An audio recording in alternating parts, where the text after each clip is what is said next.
اسلامی جمہوریہ پاکستان ہم نے نہ اسلام کی تعلیم کو یہاں فروغ دیا اور نہ اس کی تعلیمات کو فروغ دیا اور نہ جمہوریت کو فروغ دیا، جو اسلامی جمہوریت کو، ساری کام اس کے خلاف ہوتے رہے۔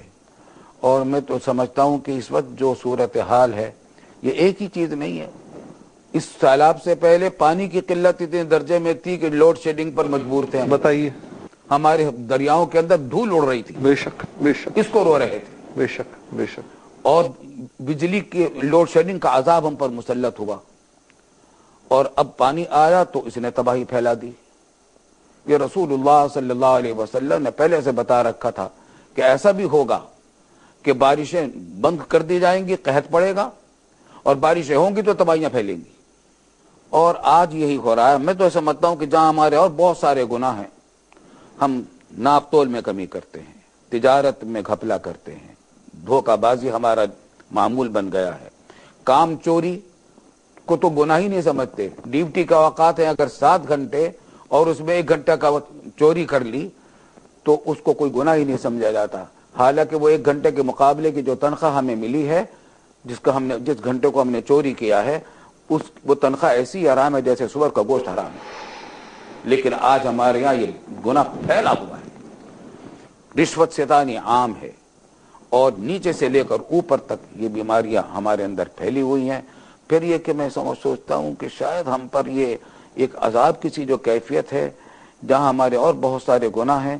ایک یہ بھی ہے کہ لال مسجد کی معصوم بچیوں کو جس بے دردی کے ساتھ جلایا گیا تھا، فاسفورس کے بموں سے بھسم کیا گیا تھا سینکڑوں بچیوں، میں دیکھتا ہوں ان کی بجلی بھی بند کی گئی تھی، ان کا پانی بھی بند کیا گیا تھا، پھر پوری قوم کی بجلی بھی بند ہو گئی، پانی بھی بند ہو گیا۔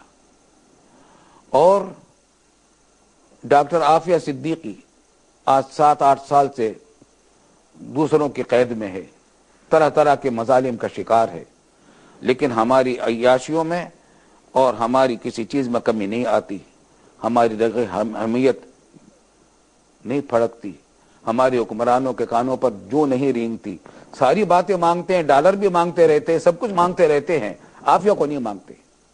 ڈاکٹر عافیہ کو اپنی بیٹی کو مانگ لو۔ اور صدر اوباما نے جو حال ہی میں ایک خیر سگالی کا پیغام امت مسلمہ کو دیا ہے کہ انہوں نے مسلمانوں کے مسجد کی بحالی کی حمایت کی ہے، تو اگر ہمارے حکمران اسی کے حوالے سے بات کریں اور رمضان کے اندر اللہ تعالی ہماری اس قومی بیٹی کو رہائی دلا دے، کیا بعید ہے اللہ تعالیٰ اس عذاب کو ہمارے سے ہٹا دے۔ آمین، بے شک حضرت۔ اللہ تعالیٰ سے ہمیں دعا بھی کرنی چاہیے اور اپنے سب گناہوں سے توبہ بھی کرنی چاہیے۔ اچھا، ہماری عادت یہ ہو گئی ہے کہ ہم اپنے گناہوں کی طرف دیکھتے نہیں، دوسروں کی غلطیوں کو دیکھتے رہتے ہیں۔ ہماری عادت یہ ہو گئی کہ ہم حکمرانوں کی غلطیوں کا تو حوالہ دیتے، اپنے غلطیوں کا حوالہ نہیں دیتے۔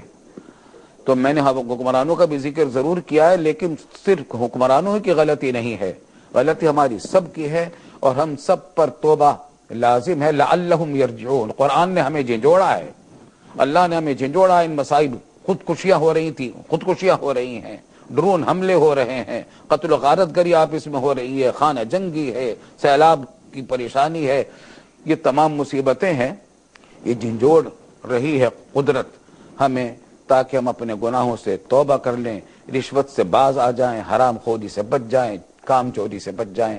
اللہ تعالی ہمیں ان گناہوں سے بچنے کی توفیق دے اور اپنے اس عذاب کو ہمارے سے ہٹا دے، اور اس عذاب کو ہمارے لیے، اس زحمت کو ہمارے لیے رحمت کا ذریعہ بنا دے۔